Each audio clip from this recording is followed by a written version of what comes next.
సనాతన ధర్మం కోసము హిందూ ధర్మ పరిరక్షణ కోసము చేయడం భిక్షమే అయితే అరే హిందూ ఓట్ బ్యాంక్ ద్వారా గెలిచానని చెప్పి మళ్ళీ చెప్తున్నా బాగా చెప్తున్నా కరీంనగర్ పార్లమెంట్ సభ్యుడిగా హిందూ ఓట్ బ్యాంక్ ద్వారా గెలిచినా ఎస్ పక్కా గెలిచినా గల్లా ఎగరేసుకొని చెప్తా నేను ఇప్పుడు కాదు ఎప్పుడైనా చెప్తా ఇక్కడనే చెప్తా నేను ఈ హిందూ ఓట్ బ్యాంక్ తెలంగాణ రాష్ట్రంలో తయారు చేస్తాం పక్కా 100% తయారు చేస్తాం హిందూ సమాజాన్ని సంఘటితం చేస్తాం మేము అంటే రోహింగ్యాలు బండి సంజయ్ ఏం చేస్తాడు ఏం చేస్తాడు మీకు ఫాల్త్ నా కొడుకులు మీరు రోహింగ్యాలు ఎప్పుడొచ్చారు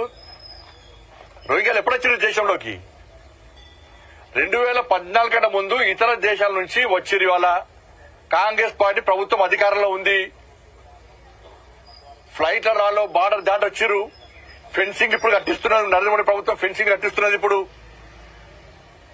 సరిహద్దు రాష్ట్రాల్లో భద్రత పెంచినాము ఫెన్సింగ్ స్టార్ట్ చేసినాము కాంగ్రెస్ పార్టీ హయాంలో ఇతర దేశాల నుంచి రోహింగ్యాలకి వచ్చిర్రు మోడీ గారి ప్రభుత్వం వచ్చిన తర్వాత వితౌట్ పాస్పోర్ట్ అనుమతి లేకుండా ఇతర దేశాల నుంచి వచ్చిన వెంటనే పంపాలని చెప్పి అన్ని రాష్ట్రాలకు ఆదేశాలు జారీ చేసినాం బీజేపీ పాలిత రాష్ట్రాల్లో సహకరిస్తున్నారు గతంలో ఇక్కడ బీఆర్ఎస్ పార్టీ ప్రభుత్వం ఉండే బెంగాల్లో మమతా బెనర్జీ ప్రభుత్వం ఉన్నది వీళ్ళు సహకరించకపోవడమే కాకుండా వాళ్లకు షెల్టర్ ఇచ్చి షెల్టర్ను ప్రారంభోత్సవాలు చేసిర్రు డిప్యూటీ సీఎం అప్పుడు వాళ్లకు రేషన్ ఆధార్ కార్డులు ఇచ్చిర్రు వాళ్ళకి డబుల్ బెడ్రూమ్లు ఇచ్చిర్రు వాళ్ళకు పెన్షన్లు ఇస్తున్నారు వాళ్ళని దేశ పౌరులుగా గుర్తించే ప్రయత్నం గతంలో బీఆర్ఎస్ చేసింది ఇప్పుడు కాంగ్రెస్ పార్టీ చేస్తున్నది ఓటు బ్యాంక్ కోసం ఇది జరిగింది కేంద్రంలో మోడీ గారి ప్రభుత్వం ఉంది కదా బండి సంజయ్ హోమ్ మినిస్టర్ కదా ఆపచ్చు కదా అంటే 2014 కంటే ముందు వచ్చిన దరిద్రుల వాళ్ళు రేపు మన సింధూర్ ఆపరేషన్ జరిగింది భారతదేశం యుద్దం జరిగింది పాకిస్తాన్ మధ్యలో ఇప్పుడు అయితే రోహింగ్యాల ఓటు బ్యాంక్ కోసం మీరు ఇక్కడ షెల్టర్ ఇచ్చిర్రో వాళ్ళకి పెంచి పోషిస్తారో ఇండియా పాకిస్తాన్ యుద్దం అయితే వీళ్ళు ఎవరు సపోర్ట్ చేస్తారు వేల మంది వచ్చుంటారు ఇవాళ తెలంగాణ రాష్ట్రంలో వీళ్ళు వచ్చి ఎవరు సపోర్ట్ చేస్తారు పాకిస్తాన్ సపోర్ట్ చేస్తారా ఇండియాకి సపోర్ట్ చేస్తారా భారత్ సపోర్ట్ చేస్తారా దేశం ముఖ్యమా ఓటు బ్యాంకు ముఖ్యమా మేము అడిగేది దాని గురించి అడుగుతున్నాం మేము వాళ్ళ గురించి మాట్లాడమంటే వాళ్ళు ఓటు బ్యాంక్ చూస్తారు మీరు ఇవాళ రాష్ట్ర లా అండ్ ఆర్డర్ అనేది రాష్ట్ర ప్రభుత్వం ఆధీనంలో ఉంటుంది కేంద్రం నుంచి డైరెక్ట్ మోడీ గారు సిఆర్పీఎఫ్ సిఎస్ పంపించి అందరు పంపరారు రాష్ట్ర ప్రభుత్వం చేతుల్లో లా అండ్ ఆర్డర్ ఉంటుంది వాళ్ళే పంపాలి వాళ్ళే సహకరించాలి బాధ్యత ఏముంటది అక్కడి నుంచి పాస్పోర్ట్ ద్వారా వీసా పొంది వచ్చి వీసా గడువు ముగిసిన తర్వాత కూడా ఇక్కడ ఉంటే వాళ్ళను కేంద్ర ప్రభుత్వము వాళ్ళని కించి పంపించే ప్రయత్నం చేస్తారు వీళ్ళంతా బార్డర్ దాటి ఫెన్సింగ్ లేకుండా బార్డర్ దాటి దొంగదారులో వచ్చిన అందరూ కూడా ఇప్పుడు 2014 కంటే ముందు 2014 మోడీ గారు ప్రభుత్వం టైట్ చేస్తాం మేము ఇప్పటికి 30 సంవత్సరాల నుంచి నేను ప్రజాప్రతినిధి 30 సంవత్సరాల నుంచి నేను కంటిన్యూస్ గా ప్రజాప్రతినిధి ఒక్కసారి కూడా వార్డు మెంబర్ గెలిచిన వాళ్లకు ఓట్ల గురించి ఏం తెలుస్తుంది ఇది అవుతుంది చెప్పనా ఇప్పుడు గంగాధరలో ఓటేసి జగిత్యాల ఓటేసి విమ్లాలో ఓటేసి అది అవుతుందా చెప్పది అది సాధ్యమవుతుందా నేను 5,000 10,000తో 50,000 లక్షల ఓట్లతో మీరు గెలుస్తున్నాను నేను 2,20,000 ఓట్లతో కరీంనగర్ ప్రజలు నాకు బ్రహ్మాండమైన మెజార్టీ కప్పయిపోయారు కాబట్టి ఓట్లేసిన ప్రజలను దొంగోట్లంటే ఇది కరీంనగర్ పార్లమెంట్ నియోజకవర్గ ప్రజలతో పాటు ఈ 8 నియోజకవర్గాల పార్లమెంట్ నియోజకవర్గాల్లో ఆ ఓటర్లను అవమానించినట్ట కాదు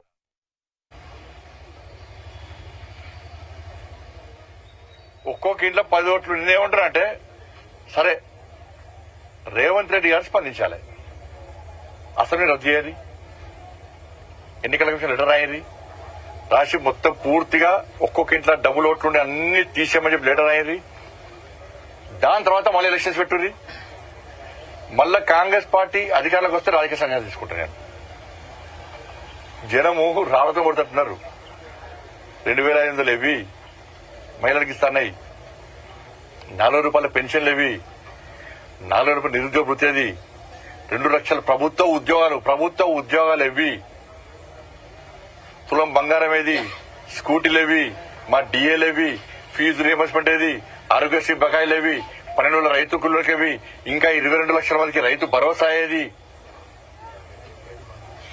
రైతు భరోసా ఏది? గ్రామ పంచాయతీలకు కాంగ్రెస్ పార్టీ ప్రభుత్వం అధికారంలోకి వచ్చిన తర్వాత ఒక్క పైసా ఇచ్చిన చెప్పారు. ఒక్క పైసా. నాకు తెలిసి దేశంలో 2 సంవత్సరాల కాలంలో గ్రామ పంచాయతీకి ఒక్క పైసా ఇవ్వకుండా ఉన్న ఏకైక ప్రభుత్వం తెలంగాణలో కాంగ్రెస్ పార్టీ ప్రభుత్వం. ఒక్క పైసా కూడా ఇవ్వలే. ఇప్పుడు ఎన్నికలు దేనికోసం పెడతాం అనుకుంటున్నారు? కేంద్ర ప్రభుత్వం నిధులుస్తుంది కాబట్టి ఎన్నికలు పెడదాం అనుకుంటున్నారు. మరి కేంద్ర ప్రభుత్వం నిధుల కోసం ఎన్నికలు పెడితే ప్రజలు ఎవరు కొట్టేస్తారు? కేంద్రంలో అధికారంలో పార్టీకి బీజేపీకి కొట్టేస్తారు. దాని మీద స్పష్టం చెప్పాను. రాత్రిపూట యాత్రలు చేసి ప్రజలను కలవకుండా ఒకసారి బీజేపీ రాష్ట్ర అధ్యక్షుడు తీసేసినప్పుడు ఒక బీసీ నాయకుడిగా స్పందించినాడు. బీసీ ఆయనే అంటున్నాడు, బీసీ కాదని ఆయన అంటున్నాడు. ఆయన చూస్తే ఏదైతే గజ్జి సినిమా గుర్తొస్తుంది. దాని హీరోకు 15 నిమిషాల కంటే ఏం గుర్తురాదు. మళ్ళీ ఏం గుర్తులేదు, 15 నిమిషాల మళ్ళీ ఏం గుర్తులేదు, అన్న గుర్తురాదు. ఆయన ఎవరు తెలిసి చెప్పండి ఎవరికన్నా? కరీంనగర్ ప్రజలు ఆయన గుర్తుపడతారా? ఒకసారి వార్డు మెంబరు, సర్పంచో, ఎంపీటీసో చేసి సమస్యల మీద కొట్లాడితే వాళ్ళు ప్రజలకు తెలుస్తుంది. అక్కడ రాహుల్ గాంధీ ఏమో ఓట్లు తీసేస్తున్నారు అంటారు. ఇప్పుడు కరీంనగర్ లా ఒక్కొక్క ఇంట్లో 200 ఓట్లు మైనార్టీలలో ఉన్నాయి. గతంలో సునీల్ రావు కాంప్లైంట్ ఇచ్చారు. ఆ ఓట్లు ఎవరు పడతాయి? దొంగ ఓట్లు పడ్డాక గెలవాలి. వాళ్ళు ఓట్లు వేసుకున్నా గెలవలే. వాళ్ళు మైనార్టీలలో ఒక్కొక్క ఇంట్లో 50 ఇండ్లున్నాయి. కరీంనగర్ లో ఉన్నాయి. మేము ఫిర్యాదు కూడా చేస్తాం, తొలగించలే. ఆ ఓట్లు ఎటు పడతాయి? అయినా గెలవలే వాళ్ళు.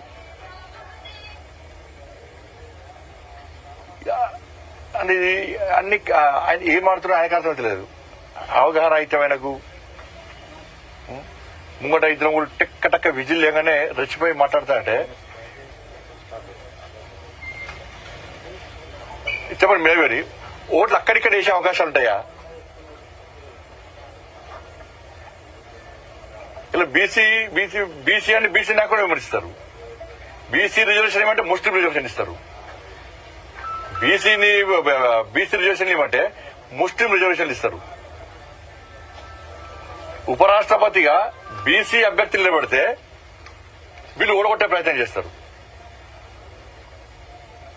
వీళ్ళ బీసీ నినాదం ఇవ్వాలా? పోనీ అగ్రవర్ణ రెడ్డిని నిలబెడితే ఆ రెడ్డిలో తృప్తిపత్రం వాళ్ళే ఎదుగుతున్నారు. ఓడిపోయే దానిలో రెడ్డిని నిలబెడతారా మీరు అంటున్నారు. ఓడిపోయే కాడ రెడ్డిని తెలంగాణలో నిలబెడతారా అని వాళ్ళే అంటున్నారు. ప్రస్తుతం మాకు ఈడబ్ల్యూఎస్ ఇచ్చిండు నరేంద్ర మోడీ గారు నిర్ణయించిన అభ్యర్థికే మేము ఓటు వేస్తామని చెప్పి అగ్రవర్ణ అందరూ డిసైడ్ ఉన్నారు. వాళ్ళు ఎంపీ కూడా డిసైడ్ ఉన్నారు. విశ్వాసం ఉన్నోళ్ళు.